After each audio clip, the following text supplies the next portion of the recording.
ओम शांति। 12/4/90 का अव्यक्त संदेश। अनन्य वह है जिसका अन्य कोई नहीं। सदगुरुवार के दिन ब्रह्मावत्सों प्रति अव्यक्त वतन से प्राप्त त्रिकालदर्शी बाप दादा का अव्यक्त संदेश। ये ब्रह्मावत्सों के प्रति अव्यक्त बाप दादा का संदेश आया है। सदा की रीति प्रमाण आज जब मैं वतन में पहुंची तो बाबा सामने ही खड़े थे और बाहें फैलाए आओ बच्चे कहकर बुला रहे थे। जैसे ही मैं नजदीक गई तो बाबा मेरे को दृष्टि देते हुए भी जैसे और कहीं थे। ऐसे महसूस हो रहा था जैसे बाबा देख मेरे को रहे हैं लेकिन यहाँ है ही नहीं। मैं कैच करने की कोशिश कर ही रही थी कि बाबा कहाँ हैं। तो थोड़े ही समय के बाद बाबा ने पूछा, बच्ची बाबा आज कहाँ है जानती हो? देखो, बाबा ने स्वयं ही पूछा उनसे। तो मैं मुस्कुराने लगी। बाबा ने कहा, बच्ची तुमको देखते हुए भी मेरे को सभी बच्चे याद आ रहे हैं। मैं आप एक को नहीं देख रहा हूँ लेकिन जो मेरे अनन्य बच्चे हैं वह सब मेरे सामने हैं। मैंने कहा, बाबा सभी अनन्य बच्चे तो मधुबन में आए हुए हैं। जब मैं ये कह रही थी तो बाबा मुस्कुराए और कहा, हाँ बच्ची। बाबा का मुस्कुराना बहुत रहस्य युक्त था। मैंने कहा, बाबा आप क्या सोच रहे हैं? बाबा ने कहा, आज मैं अपने अनन्य बच्चों को चुन रहा हूँ।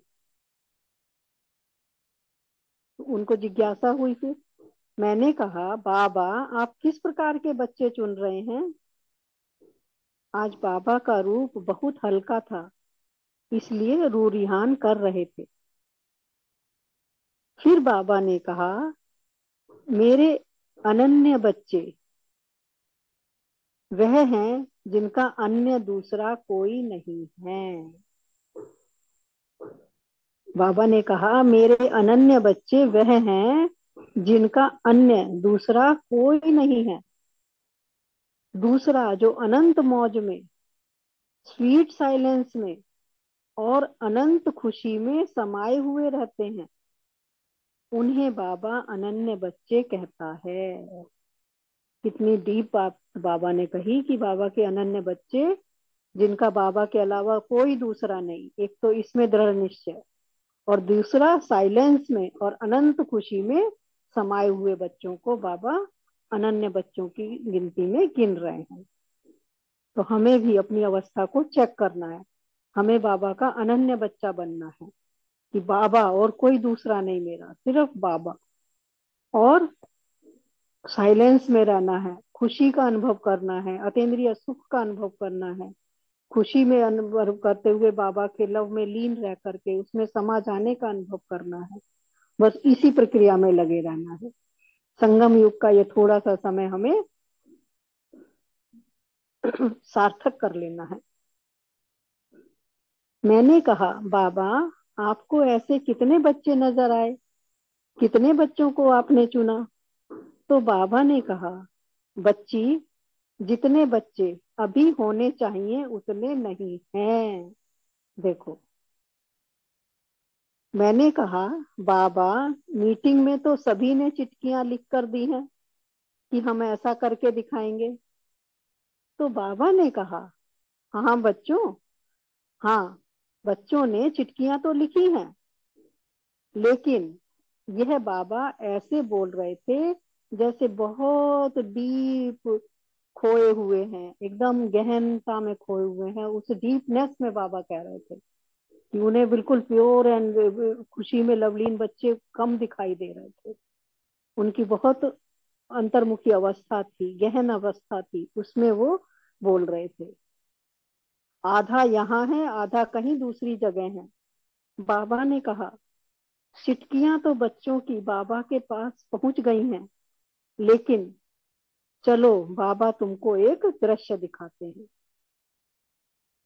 वतन में पहली बार मैंने नया दृश्य देखा। एक नदी का किनारा था। बाबा हमें नदी के किनारे पर ले चला। उस किनारे पर थोड़ी ही दूर एक कमल के फूल जैसा फूल था। अब देखो, ये सीन क्रिएट करो, खुद क्रिएट करो कि बाबा ने क्या क्या दृश्य दिखाया। नदी का किनारा और किनारे पर एक कमल का फूल जैसा दिखाया था। बाबा ने कहा, वहां जाओ, देखो क्या चीज है। मैं गई तो देखा कि वह कमल का फूल ही था, लेकिन बंद था। बाबा ने कहा, तुम इसका चक्र लगाओ। मैं जैसे चक्र लगाती गई तो वह खुलता गया। जैसे थाली के ऊपर थाली आती रहती है, स्टैंड घूमता रहता है। जैसे, बहुत अच्छा उदाहरण दिया बाबा ने। थाली के ऊपर थाली आती है, स्टैंड घूमता रहता है। जैसे यहाँ इडली बनाने की थालियां खांचे वाली होती हैं, इसी रीति उसमें थालियां ऊपर आती गई। उनमें दीपक जल रहे थे। फिर बाबा ने कहा, अभी बच्चों को बुलाता हूँ। बाबा ने दृष्टि दी, और दृष्टि से ही बहुत बच्चे जो सेकंड में वहां पहुंच गए। जैसे ही बाबा ने दृष्टि दी, दृष्टि से ही बहुत बच्चे जैसे सेकंड में ही वहां पहुंच गए। बाबा ने कहा, सभी बच्चे एक एक दीपक लेकर आओ। थालियां ऊपर आती रही और एक एक दीपक सभी उठाते रहे। दीपक भी कमल पुष्प के ही आकार का था। उसके अंदर बाती जल रही थी। बीच में लाइट के कुछ शब्द भी थे। बाबा ने कहा, यह दीपक लेकर सभी किनारे पर खड़े हो जाओ। देखो कितना सुंदर दृश्य क्रिएट किया है। बाबा ने कहा, यह दीपक लेकर सभी किनारे पर खड़े हो जाओ। जब सब नदी के किनारे लाइन में खड़े हो गए तो बाबा ने कहा, मैं इशारा करूं तो सभी यह दीपक नदी में डालना। बाबा ने क्या कहा कि मैं इशारा करूं तो सभी यह दीपक नदी में डालना। बाबा ने इशारा किया तो सभी ने अपना अपना दीपक उस नदी में डाल दिया। कितना सुंदर सीन है ना, सारा योग योग हो रहा है पूरा उसमें। इडली हाँ, जैसा स्टैंड है, उसमें दीपक रखे हैं, थालियां ऊपर आती जा रही हैं, दीपक एक एक। उठाते जाओ हम्म। और उसमें डालते जाओ। मतलब वो मैं हूँ जो दीपक है ना, वो मेरा नदी में छोड़ते जा रहे हैं सारे। ये सीन होता है ना कौन सी देव दिवाली पर। हाँ, ये देव उठाने काशी पे होता है, किस पे होता है, दिवाली के पूर्णिमा बाद आता है। लास्ट पूर्णिमा लास्ट में दीदी जेठान एकादशी होता है दीदी, छठ के हाँ बाद। कार्तिक महीना में लास्ट। उसमें उधर उस ऐसे होते हैं ना, छोड़ते हैं पत्तों पर, जी हाँ, जी पत्तों वैसे। दीपदान में दीदी, दीपदान में। का काम करते अच्छा हैं। अच्छा अच्छा, देखा है हमने, किया तो नहीं है कभी, देखा है। करते थे अच्छा अच्छा। अच्छा अच्छा, ठीक। बाबा ने इशारा किया कि सभी ने अपना अपना दीपक उस नदी में डाल दिया। जब पानी में डाला तो सब अपने अपने दीपक को देखते रहे कि मेरी दीपक बुझता है या नहीं। हाँ, ये जो वो पत्तों पर आप बता रहे हैं वो भी ऐसी होता है, उसे भी देखते हैं बहता हुआ दूर तक कि ये डूबता घर तो द्वार नहीं में है। जाके करते हैं दीदी। पीपल के पत्ते पर दीपक जला के हाँ, कराते हैं। हाँ। और फिर उसको देखते रहते हैं कि डूब तो नहीं हाँ रहा, जी, हाँ गंदा तक जा गया मेरा दीपक। रहा है। लोग गंगा नहाने भी जाते हैं ना। हाँ लोग जी गंगा उसका। नहाने भी जाते हैं तो दीपक जला के छोड़ते हैं गंगा जी पे। तो यह सीन बहुत सुंदर लग रही थी। सभी दीपक पानी में तैरने लगे और तैरते तैरते एक ऐसी जगह थी जहां सब दीपक ठहर जाते थे। वहां दीपकों की एक डिजाइन जैसी बनती जाती थी। ऐसा सीन क्रिएट करते जाओ। अभी जैसे नैन्सी बहन जी ने कहा, हम्म, तो दीपकों की एक डिजाइन बनती जा रही थी, हम सब खड़े हैं उस लाइन में। बाबा ने कहा, देखो सभी ने दीपक डाला है, अभी देखना किसका दीपक पहुंचता है। कुछ एक का दीपक बीच बीच में अटक रहा था, कुछ एक का बुझ रहा था। जिस समय जिसका दीपक रुकता था, बाबा उस समय उस बच्चे को बहुत अच्छी दृष्टि देते थे। जो बच्चा बाबा की दृष्टि को कैच करके अपने दीपक को संकल्प की दृष्टि देते, तो उनका दीपक जल पड़ता था। देखो ये पुरुषार्थ की बात है। अगर हम रुकते भी हैं, बाबा से दृष्टि लेते हैं, तो वो चेक करें और अपने संकल्पों को फिर मोड़ दें, सही कर लें, और फिर हमारा दीपक भी चल पड़ेगा। कितनी अच्छी समझानी दी है बाबा ने हमें अपनी स्थिति ठीक करने के लिए। जो बच्चा बाबा की दृष्टि को कैच करके अपने दीपक को संकल्प की दृष्टि देते, उनका दीपक चल पड़ता था। जो सिर्फ दीपक को ही देख रहे थे, उनका अटक जाता था या बुझ जाता था। तो इसमें क्या समझाया बाबा ने? बाबा की कैचिंग पावर को हमें रिसीव करना है ना है। मतलब सिर्फ आत्मा पे नहीं, बाबा के साथ परमात्मा को भी दोनों के हाँ, साथ कंबाइन होके चलना है। अरे वाह, ये है ना। स्क्रीन पे आ गया। हाँ, उनकी दृष्टि को कैच करना है, मतलब कि वो क्या कहना चाह रहे हैं, क्या मुझे मेरी चीज सही करना चाह रहे हैं। है ना, कितना अच्छा, बहुत सुंदर। ओम शांति। दीदी एक ये भी तो है ना, बाबा देख रहे हैं किसका दीपक रुक रहा है, फिर उसको बाबा दृष्टि दे रहे हैं, फिर वो मतलब उसको दृष्टि दे के चला रहे हैं बाबा। ये भी है। और एक ये गुरु पूर्णिमा, एक पूर्णिमा होती थी दियों वाली, उसपे हमारी मतलब मम्मी और ये करते थे, नहर पे जाके पत्ते पे दिए वो जलाते थे। एक पूर्णिमा होती है दियों वाली पूर्णिमा, उस पे ये करते हैं, दिवाली के आसपास होती है ये। बाबा तो दृष्टि दे रहे थे सबको, जो जो जिनके अटक रहे थे, लेकिन उनका आगे बढ़ रहा था। ये पॉइंट नोट करने की बात है। उनका आगे बढ़ रहा था, जो दृष्टि को कैच करके अपने दीपक को संकल्प की दृष्टि देते, उनका दीपक चल पड़ता था। और जो सिर्फ तभी भी दीपक को ही देख रहे थे, उनका फिर अटक जाता था या बुझ जाता था।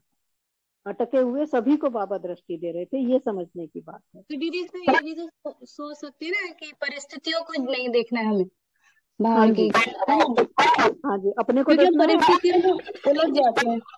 हाँ, उनका मनन परिस्थितियों चिंतन। का, हाँ हाँ, बाबा को देखना है, बाबा क्या कहते हैं हमसे स्थिति पे, है ना, इस कीमत क्या परिस्थिति है, तो हमारा दिया जलता रहे।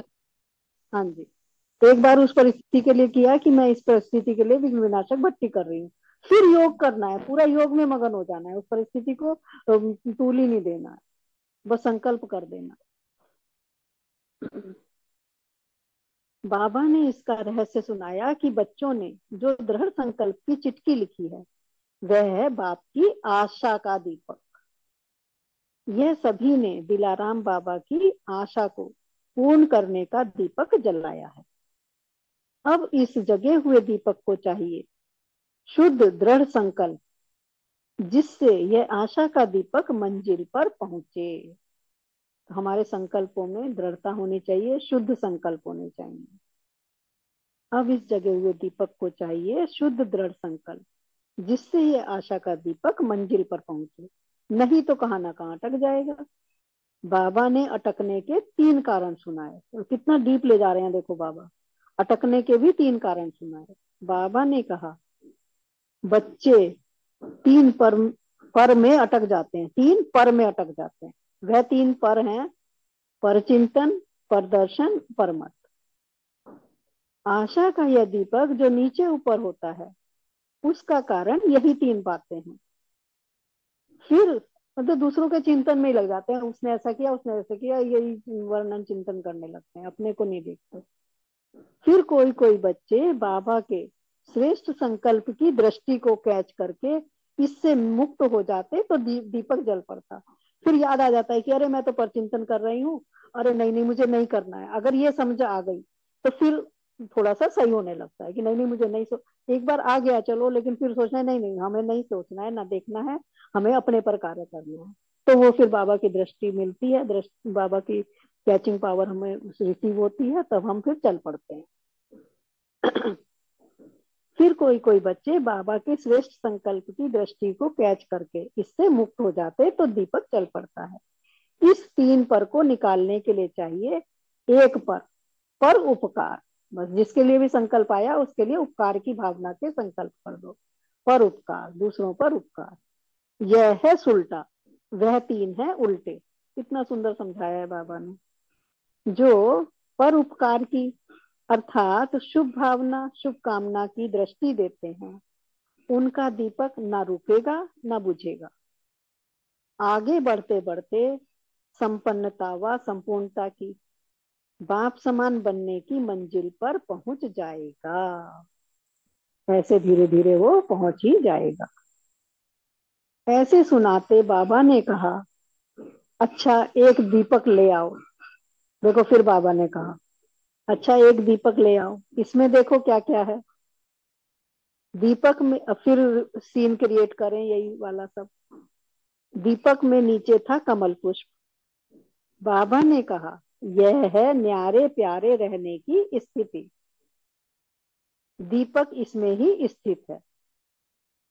दूसरा, उसमें लाइट के शब्द थे, लाइट में लिखत थी दृढ़ संकल्प। यह दृढ़ संकल्प की ही बाती थी। इसी रीति से दीपक सजा था। बाबा ने कहा कई बच्चे कहते हैं कि मैंने जो किया या कहा वह पेपर लेने के लिए किया, मैंने कोई सच्चे भाव से नहीं किया। मैंने कहा कि देखें उसने जो प्रतिज्ञा की है कि क्रोध नहीं करूंगा, ईर्ष्या में नहीं आऊंगा, तो कितना इसमें पास है। कई फिर कहते हैं मैंने कोई परचिंतन थोड़े ही किया, सिर्फ समाचार ही तो सुनाया, है ना। ऐसा ही होता है ना हमारे साथ। बाबा कितना जानते हैं हम बच्चों को। ऐसे हंसी की बहाने व परदर्शन की अनेक बातों की लिस्ट बाबा के पास है। बाबा को सब पता है बच्चे कैसे कैसे अपनी बातों पर पॉलिश करते हैं। इसलिए बाबा आज सुना रहे हैं ऐसी बातें आगे नहीं करना। किसी को देखना नहीं है कि उसने प्रतिज्ञा की थी वो सही है कि नहीं है, कोई ऑब्जर्वेशन नहीं किसी को भी। ऐसी बातें आगे नहीं करना, तब ही आपका दीपक मंजिल पर पहुंचेगा। बीच बीच में रुकावटें आए भी तो इन 3 पर को एक पर से अर्थात परोपकार की भावना से ना एकदम काट देना है। फिर मैंने कहा बाबा आज तो भोग लेकर आई हूं। तो बाबा ने कहा हाँ बच्ची, मधुबन का भोग। इस ब्रह्मा भोजन के लिए तो देवताएं भी तरसते हैं। ब्रह्मा बाबा भी मधुबन के भोग को बहुत याद करते हैं। मैंने कहा बाबा, ब्रह्मा बाबा को मीटिंग में सभी ने बहुत याद किया। बाबा ने कहा ब्रह्मा बाबा बच्चों को कितना याद करते हैं, यह तो गुड़ जाने गुड़ की गोथरी जाने। बच्चे भी जानते हैं लेकिन नंबरवार। यह तो बाप देखता है कि ब्रह्मा माँ बच्चों को कितना याद करते हैं। फिर बाबा ने भोग स्वीकार किया, हमें भी खिलाया। दूसरी संदेशियां भी भोग लाई थी, वह भी स्वीकार किया। फिर मैंने कहा बाबा, कल हमारी मीटिंग में एक बहुत रमणीक बात निकली है। आजकल सेंटर्स पर जो भोग लगता है उसमें आधे सेंटर्स पर तो भोग लगाने वाली संदेशियां हैं, आधे में नहीं है। संदेशियों का पार्ट तो काफी चला है। अभी सबका विचार ऐसा निकला कि सभी सेंटर्स पर योग में ही भोग लगाया जाए, है ना, जरूरी नहीं है कि संदेशिया ही हो, योग में ही भोग लगाया जाए। यह सुनकर बाबा बहुत मुस्कुराए और कहा कि अच्छा, संदेशियों को रेस्ट देनी है। मैंने कहा बाबा रेस्ट नहीं देते हैं, चारों तरफ एक जैसा हो जाए इस भाव से किया है। तो बाबा ने कहा कोई हर्जा नहीं है, कर सकते हैं, क्योंकि संदेशियां भी नंबरवार हैं, कैचिंग पावर भी हर एक की अपनी अपनी नंबरवार है। मैंने कहा लेकिन बाबा, यह तो उन्हें बाबा से वरदान मिला है, यह वरदान खत्म तो नहीं हो जाएगा? तो बाबा ने कहा बच्ची, अविनाशी वरदान कभी खत्म हो सकता है क्या? यानी नहीं खत्म होगा। बाबा का जो वरदान है वो अविनाशी वरदान है। संदेशी कभी स्वयं के प्रति भी वरदान यूज कर सकती है। कभी भी संदेशी को चाहिए तो बाबा के पास आ सकती है, सेवा प्रति नहीं तो स्वयं के प्रति, रूरिहान के प्रति भी वरदान को काम में ला सकती है। अविनाशी वरदान समाप्त थोड़े ही होता है। इतना अच्छा समझाया बाबा ने कि अविनाशी वरदान कभी भी समाप्त नहीं होता है और संदेशी कभी भी आ सकती है। मैंने कहा बाबा, कभी कभी कोई संदेशी का पार्ट खत्म भी हो जाता है।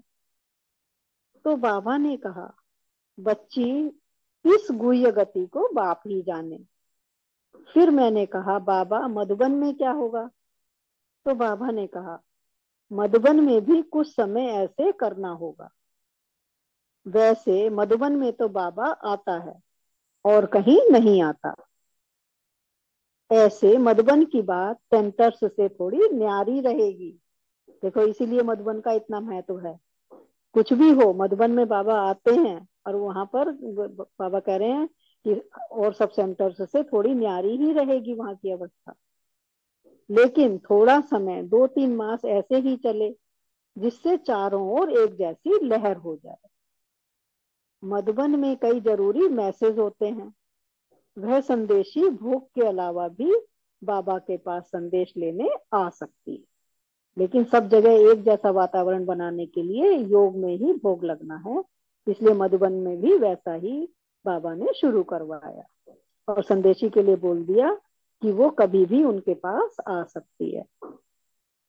फिर बाबा ने कहा यह तो जीते जी मरने आदि का भोग लगाते हैं, संकल्प तो बहुत अच्छा करते हैं, लेकिन ऐसा समझकर नहीं लगाओ कि पिछाड़ी में कोई लगाने वाला हो या ना हो इसलिए लगा रहे हैं। लेकिन जो भोग लगाए वह समझे कि मैं मर गई, अर्थात नष्टो मोहा हो गई, इस विचार से भोग लगाना है। नष्टो मोहा हो गई, फिर किसी में मोह ना रहे, ऐसे लेकिन कहते। हाँ जी। लेकिन लगाते तो, आवाज इको कर रही है, लेकिन लगाते तो सब इसीलिए उसी से है ना कि कोई लगाने वाला हो या नहीं हो, फिर इसीलिए भोग लगाएंगे। बाबा समझा रहे हैं ना यहाँ पर कि ये थॉट नहीं रखना। हम्म। ये बाबा को मतलब गहराई से समझ लें कि अब ये थॉट लगवाओ बेशक, लेकिन ये थॉट करके नहीं लगवाओ।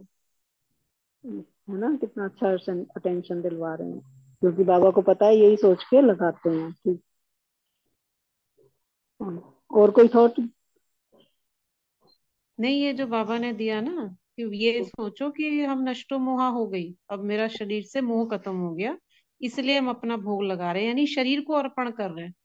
हाँ, मैं मर गई, नष्ट हो गए, और किसी हाँ। में मोह, और किसी में भी मोह नहीं है। हम्म। तो मतलब बाबा इसमें कहना चाहते हैं ना, जैसे कि मरे का भोग होता है, मरे का भोग होता है ना। हम्म।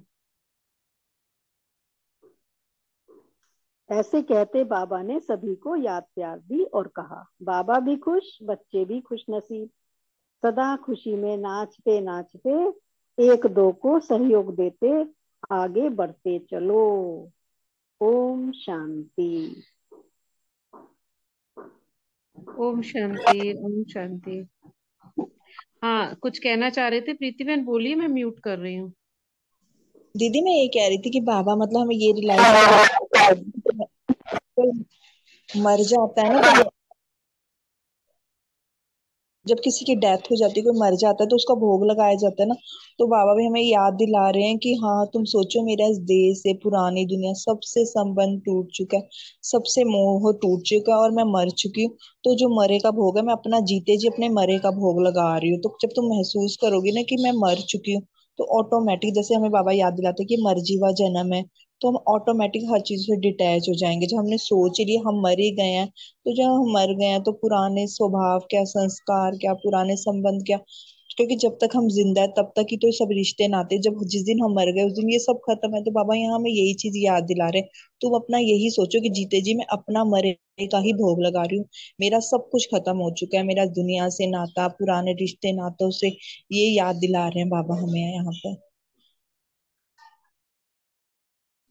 हाँ, बिल्कुल ठीक कहा।